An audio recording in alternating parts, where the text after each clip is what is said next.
Hello friends, welcome to Amali Kitchens. இன்னைக்கு நம்மளோட கிச்சன்ல பாத்தீங்கன்னா சிம்பிளா ஒரு ஸ்வீட் ரெசிபி தான் பார்க்க போறோம். இது 19 கிட்ஸோட ஃபேவரட் ரெசிபின்னு கூட சொல்லலாம். இது சிம்பிளா மட்டும் இல்லங்க, ரொம்பவும் ஹெல்தியான ரெசிபின்னு கூட. வீட்ல இருக்க ரெண்டே இன்கிரிடியன்ட்ஸ் வச்சு சூப்பரா செஞ்சு முடிச்சிடலாம். வாங்க எப்படி பண்றது அப்படிங்கறத பார்த்தறலாம்.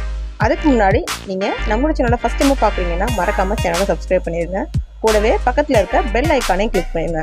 அப்பதான் நம்ம போடுற வீடியோ அப்பப்போ உங்களுக்கு நோட்டிஃபிகேஷன் வரும். வாங்க வீடியோக்குள்ள போகலாம். இந்த சிம்பிளான அண்ட் டேஸ்டியான ரொம்பவும் ஹெல்தியான வேர்க்கடலை பர்ஃபி எப்படி பண்ணுறது அப்படிங்கிறத பார்த்துடலாம். இப்போ வேர்க்கடலை பர்ஃபி பண்ணுறதுக்கு ஃபஸ்ட்டு ஒரு கப் அளவுக்கு பார்த்தீங்கன்னா நான் வந்து வேர்க்கடலை உடச்ச வேர்க்கடலை எடுத்திருக்கேன். இதை வந்து ஒரு கடாயில் போட்டு நல்லா வந்து ரோஸ்ட் பண்ணி எடுத்துக்கலாம். நம்ம ஆயில் எதுவும் சேர்க்காம வெறுமே கடாயில் நம்ம வந்து நல்லா வறுத்து எடுத்துக்க போகிறோம்.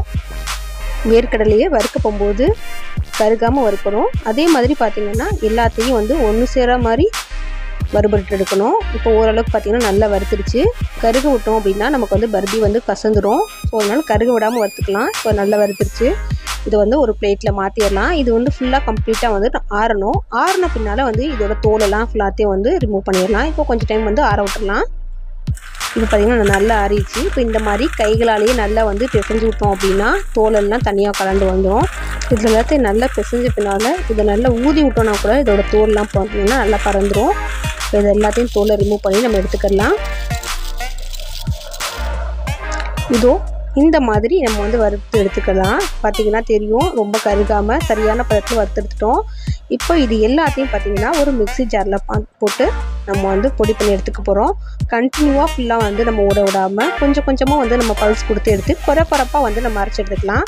ஸோ இந்த மாதிரி நம்ம அரைச்சி எடுத்துட்டோம்னா சரியாக இருக்கும். தண்ணி எதுவும் சேர்க்காம குறைப்பாக அரைச்சிக்க போகிறோம். சூடாக நம்ம அடித்தோம் அப்படின்னா ஒன்றோட ஒன்று நல்லா கெட்டியாக ஒட்டிக்கும். ஸோ ஆற விட்டு அடிச்சுக்கலாம். இப்போ நெக்ஸ்ட் ஒரு பவுலில் பார்த்தீங்கன்னா சக்கரை எடுத்துக்க போகிறோம். நம்ம எந்த கப்பில் வந்து வேர்க்கடலையே அளந்தமோ அதே கப்லேயே பார்த்தீங்கன்னா ஃபுல் கப் வந்து சக்கரை எடுத்துக்கலாம். இப்போ ஒரு கடாயில் நம்ம எடுத்து வச்ச சர்க்கரையை போட்டுடலாம். சர்க்கரையை போட்டு தண்ணி எதுவும் சேர்க்காம சர்க்கரையை வந்து நம்ம வந்து கேரமலைஸ் பண்ண போகிறோம். இப்போ வந்து சர்க்கரை போட்டுட்டு நம்ம வந்து கை விடாமல் வந்து கிண்டிகிட்டே வரலாம். ஃபுல்லாக வந்து சர்க்கரை மெல்ட் ஆகி கேரமலைஸ் ஆகணும். அது வரையும் நம்ம வந்து தொடர்ந்து வந்து கிண்டி விட்டுக்கலாம். சுகர் வந்து நீங்கள் கேரமலைஸ் பண்ண போகும்போது அடுப்பை மீடியம் ஃப்ளேமில் வச்சுட்டு பண்ணுங்கள். ஸோ இந்த மாதிரி கொஞ்சம் கொஞ்சமாக வந்து சுகர் கரைய ஆரம்பிக்கும். நம்ம துளி கூட இதில் வந்து தண்ணி சேர்க்க போகிறது கிடையாது. இந்த மாதிரி சர்க்கரை எல்லாம் ஃபுல்லாக கரைஞ்சி கொஞ்சம் கலர் சேஞ்ச் பண்ண பின்னால் பார்த்தீங்கன்னா நம்ம வந்து அரைச்சி பவுடர் பண்ணி வச்சுருக்கிற அந்த வேர்க்கடலையும் வந்து இது கூட சேர்த்துடலாம். ரொம்ப நேரம் வந்து சர்க்கரையை வந்து இந்த மாதிரி கலர் மாற்றிட்டிங்க அப்படின்னா அது ஃபுல்லாக வந்து ஒரு மாதிரி கசந்துடும், இன்னும் கொஞ்சம் டார்க் ஆயிரும். ஸோ ஓரளவுக்கு சர்க்கரை கலர் சேஞ்ச் ஆகி ஃபுல்லாக சுகர் கரைஞ்ச பின்னால் இது எல்லாத்தையும் போட்டு நல்லா வந்து மிக்ஸ் பண்ணி விட்டுக்கலாம். இப்போ இந்த வேர்க்கடலை மாவு ஃபுல்லாத்தையும் வந்து இந்த சர்க்கரையோட ஃபுல்லாக மிக்ஸ் பண்ணிக்கலாம். தேவைப்பட்டால் நீங்கள் ஃபுல்லாத்தையும் மிக்ஸ் பண்ணிவிட்டு அதனால் ஒரு 2 டேபிள் ஸ்பூன் அளவுக்கு இல்லை 1 டேபிள் ஸ்பூன் அளவுக்கு நீங்கள் நெய் சேர்த்துக்கலாம். இப்போ நான் நெய் எதுவும் சேர்க்கப்படுறது இல்லை. நான் நான்ஸ்டிக்கில் பண்ணுறதுனால கொஞ்சம் கூட நமக்கு ஒட்டாமல் எல்லாம் மிக்ஸ் ஆகி நல்லா கலந்து வந்து பாருங்கள். இப்போ இந்த சர்க்கரையோட ஃபுல்லாக வந்து வேர்க்கடலை மிக்சட் எல்லாம் எல்லா இடத்துலையும் கலக்கிற மாதிரி நல்லா மிக்ஸ் பண்ணி விட்டோம் அப்படின்னா நம்மளோட மிக்சட் ரெடி ஆயிரும். அவ்வளோதான். இப்போ நல்லாவே மிக்ஸ் பண்ணியாச்சு. இப்போ பட்டர் பேப்பர் போட்டு அதில் வந்து நெய் அப்ளை பண்ணி நான் வந்து சப்பாத்தி கட்டை மேலே வச்சுருக்கேன். இதில் வந்து நம்ம எடுத்து வச்சுக்க மிக்சர் போடலாம். உங்கள்கிட்ட பட்டர் பேப்பர் இல்லை அப்படின்னா நார்மலான ஒரு பிளேட்டில் அதில் நெய் தடவிட்டு நம்ம வந்து எடுத்து போட்டுடலாம். இப்போ வந்து இந்த பட்டர் பேப்பர் மேலே நம்ம எடுத்து வச்சுருக்க பர்பி மிக்ஸை வந்து போட்டுடலாம். போட்டுட்டு எல்லாத்தையும் வந்து ஒரு சேவ் பண்ணி விட்டுக்கலாம்.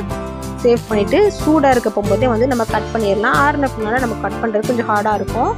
இந்த மாதிரி நல்லா ஃபுல்லாக எல்லாத்தையும் பரப்பி விட்டு நம்ம அதுக்கப்புறம் நமக்கு தேவைப்படுற சேஃபில் வந்து சின்ன சின்னதாக வந்து நம்ம கட் பண்ணிக்கலாம். இந்த வேர்க்கடலை பர்ஃபி பண்ணுறது ரொம்பவே ஈஸிங்க. ஜஸ்ட்டு வீட்டில் இருக்க வேர்க்கடலை அண்ட் சர்க்கரை வச்சுட்டு ஈஸியாக செஞ்சிடலாம். டேஸ்ட்டு பார்த்திங்கன்னா ரொம்பவே சூப்பராக இருக்கும். இப்போ இது எல்லாத்தையும் வந்து நமக்கு தேவையான சேஃபில் சின்ன சின்னதாக ஸ்கொயர் ஷேப்பில் நம்ம வந்து கட் பண்ணி எடுத்துக்கலாம். கட் பண்ணிவிட்டு கொஞ்சம் டைம் அப்படியே நம்ம ஆற விட்டோம் அப்படின்னா நமக்கு வந்து காஞ்ச பின்னால் ஈஸியாக வந்து பர்ஃபி வந்து எடுக்கிறதுக்கு வரும். அவ்வளோதான். இப்போ பார்த்தீங்கன்னா நல்லாவே காஞ்சிச்சு. இப்போ வந்து இது எல்லாத்தையும் வந்து அந்த பட்டர் பேப்பர்லேருந்து நம்ம எடுத்து வச்சுக்கலாம். அவ்வளோதான் ஃப்ரெண்ட்ஸ், நம்மளோட சிம்பிளான அண்ட் டேஸ்டியான வேர்க்கடலை பர்ஃபி ரெடி ஆயிடுச்சு. நீங்களும் உங்கள் வீட்டு குட்டீஸ்க்கு செஞ்சு கொடுங்க. உங்களோட ஃபீட்பேக்கை மறக்காமல் கமெண்ட் பண்ணுங்கள். நம்மளோட வீடியோ பிடிச்சிருந்துச்சுன்னா லைக் பண்ணுங்கள். உங்கள் ஃப்ரெண்ட்ஸ் அண்ட் ஃபேமிலி பார்க்கணும்னு நினச்சிங்கன்னா வீடியோவை ஷேர் பண்ணுங்கள். மறக்காமல் சேனலை சப்ஸ்கிரைப் பண்ணி பக்கத்தில் இருக்க பெல் ஐக்கானை கிளிக் பண்ணிடுங்க. தேங்க்யூ ஃபார் வாட்சிங்.